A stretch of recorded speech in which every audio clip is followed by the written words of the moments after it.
Charles Ebune, over to you. Thank you, hello and welcome. It is a market of roughly 150 million people. Beside me is Mama Keita. She is Senior Economist at the United Nations Economic Commission for Africa, its Central Africa office in particular. All the necessary data you will need will probably come from her. Mama, thank you very much. And I think it could have been an error to talk about industrialization in Central Africa and in Cameroon in particular without having the largest employer association in the country. And that is why we are glad to welcome Mr. Celestin Tawamba, qui est le président de GICAM. Monsieur le Président, merci. Mama Keita, permit me start with you. The United Nations Economic Commission for Africa is referred by some as the Laboratoire du Savoir for the continent when it comes to economic issues. Maybe a quick question. Why should we finance industrialization in Central Africa in particular? Okay. Merci Charles. Pourquoi devrait-on financer l'industrialisation? Quand on regarde l'histoire de l'évolution des économies africaines et en particulier de l'Afrique centrale, on se rend compte que depuis les indépendances jusqu'à maintenant, au moins bon nombre d'entre elles demeurent des pays qu'on appelle les pays les moins avancés, LDCs en anglais, Least Developed Countries. Ces pays ont réussi à faire peu de progrès et c'est souvent dû au fait que ceux qui ne sont pas LDCs sont des revenus à revenus intermédiaires de niveau inférieur et donc les progrès sociaux ne sont pas impressionnants du tout, malgré le riche potentiel, malgré les riches ressources du sol et du sous-sol dont jouissent ces pays-là. Donc on est arrivé à la conclusion qu'il faut changer la structure de ces économies, il faut qu'elles soient moins dépendantes de certaines matières premières et donc de la volatilité des revenus d'exportation. Il faut transformer les économies, il faut les mettre sur des bases plus solides.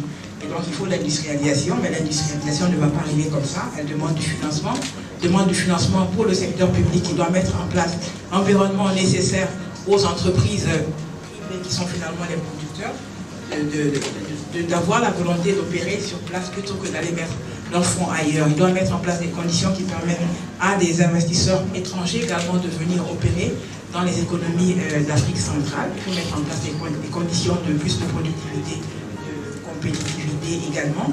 Il faut également financer ces entreprises privées-là. Donc il y a des besoins de financement de l'industrialisation à deux niveaux. L'État a besoin d'argent, le secteur privé également. Okay, I'm sure that those who just joined us probably asked the question, who is the guy in the middle talking to us? My name is Charles Ebune. I am the Chief International Correspondent at the Cameroon Radio Television. Olivier, Mama just spoke about two levels of industrial financing in Central Africa. You are at the head of a think tank or a firm which assesses the risk of industrial financing in Central Africa. What is the real picture when it comes to the cash available? If there is no safe environment for people to trade, there won't be trade. People exchange, indeed they might be exchanging goods or services, but they first of all maybe exchange some kind of trust. The role of COFAS is to, you said, assess, we know the risk on corporate and stakeholders, but our role is clearly to assess the risk, to give that information in the form of covers. So where do you come in when it comes to industrial risk? Our role is indeed to cover any credit risk for any supplier. For instance, in the case of Cameroon, on industries will be dealing locally and abroad with suppliers and clients. They need payment terms for their client. They need payment terms from their suppliers. Let's take, I think that one is almost very official. Let's take the industries, the cement industry, for instance, where we cover most, if not all, the actors in that sector. You know there's no regulation in that activity. I mean regulation in terms of laws, institution governing what is done there. There was a monopoly that no longer exists, and you have structured and not structured actors, and you have industries created very recently and that came here in Cameroon. Ce que vous êtes en train de dire, c'est qu'il faut avoir une régulation efficace pour permettre le financement des politiques d'industrialisation en Afrique centrale. Pas nécessairement régulation, on l'a dit même pendant la session qu'on a faite précédemment. Des règles, des lois et autres, et des codes, il en existe pas mal dans notre pays. Ce qu'il manque, c'est parfois des instruments, et ces instruments peuvent être privés comme ils peuvent être publics. Dans le cas de COFA, c'est un instrument, je dirais, privé, international. Nous reviendrons sur les détails dans un instant, but let me just go to the Director General of CDC. Mr. Director General, you have a lot to handle when it comes to industrialization in the country. Rubber, banana, and other products that you manage. What is the benchmark for CDC to industrialize its products in Cameroon? The reality is that our activity is still really located in the primary sector. And as has been explained by previous speakers, if we want to focus on what we should focus on, which is wealth creation, there is a need to diversify vertically, which means adding value. Leave from the primary sector and get into the secondary sector. The value addition which takes place in the secondary sector, in industry, is enormous. That means that what happens with CDC, with many other enterprises in Cameroon which are occupied in the primary sector, is that a lot of effort is made and it ends somewhere. If we take CDC rubber production, yeah, we produce rubber. What the industrialization, as far as rubber production is concerned in our area in Cameroon, is just to chop the chunks of rubber into small pieces, we dry, condition and export. It is still a raw material for use, tires, plastic, other products. Industrialization would come in to cause the transformation of this raw material into products which are of higher value. Same thing with the palm oil sector, where CDC is active. We produce many tons of palm oil. Palm oil has a variety of uses. Let me just pause you a bit. You have just mentioned palm oil. You know the amount of money this country spends currently to import palm oil, whereas we produce it. What is needed to have the necessary industrial tools to transform our palm oil into several forms so that we can use it in different ways instead of importing? It's industrialization, that is what is needed.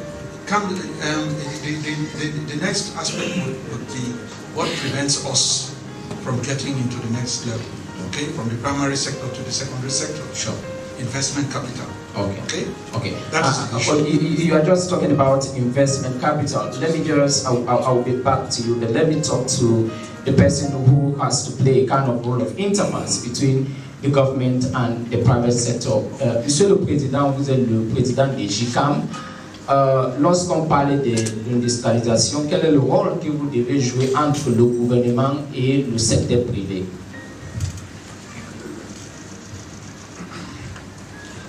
Bien, je vous remercie de l'honneur que vous me faites d'être invité. J'ai le sentiment que plus on parle de l'industrialisation du financement moyen. Donc, je voulais d'abord également faire remarquer que ce dont l'Afrique centrale le Cameroun aujourd'hui a le plus besoin de transformer son économie, c'est une meilleure vision économique de l'État. Que l'État joue plus son rôle, qu'il soit plus tourné pour apporter des solutions à cet environnement. Parce que quand nous faisons des analyses comparatives par rapport à d'autres pays avec lesquels nous prenons du retard à revenus comparables, la différence de ces pays, c'est qu'il y a une gouvernance qui est plus évoluée, qui permet justement de nous donner le cadre. Au Cameroun, vous avez des entrepreneurs. On est trop nombreux. Le Cameroun n'a que ça. Le Cameroun est entrepreneur dans sa chair. Vous avez quelqu'un qui travaille, il est votre employé, mais il a certainement une petite entreprise dans le quartier. Ce qui est différent de d'autres pays, parce qu'ils ont une culture de fonctionnaire, une culture qui est différente de la nôtre. Nous voulons entreprendre.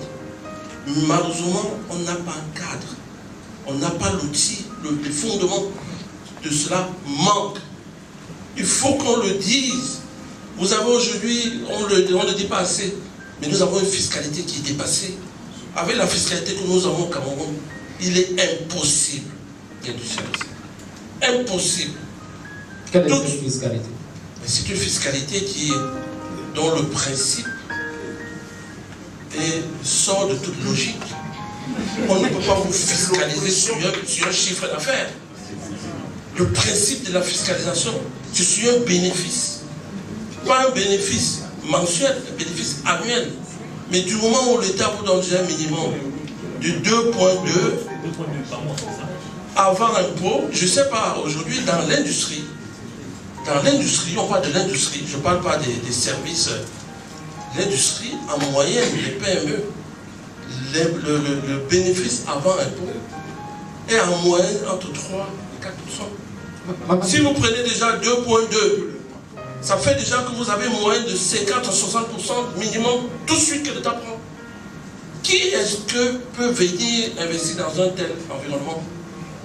Seulement cela, je ne vous parle pas des coûts de facteurs, de ce que vous avez une l'électricité qui n'existe pas. Vous savez très bien que les ingénieurs de l'État vont vous dire que le coût d'investissement est très incitatif. Mais le coût d'investissement incitatif, qu'est-ce qu'il vous donne? En dehors de cet aléatoire de la fiscalité que vous Non, on vient aujourd'hui de créer justement la loi d'avril 2013 qui donne un cadre incitatif, mais qui est pour nous, pour les entreprises qui existent, une vache folle. Parce que c'est un cadre qui n'est pas orienté. Lorsque vous créez une loi, il faut bien lui donner une orientation. Il ne faut pas laisser la loi elle-même s'imposer. Sinon, aujourd'hui, l'inconvénient, c'est qu'elle fragilise les secteurs qui existent. Vous avez donc de nouveaux opérateurs qui arrivent, qui font ce que j'appelle l'économie de Hezbollah. Ils ont de l'argent parce qu'on a détaxé. Il n'y a pas de droit de douane, c'est vrai. Il n'y a pas d'impôt, c'est vrai. Mais vous arrivez dans les secteurs où il y a des gens qui ont investi déjà.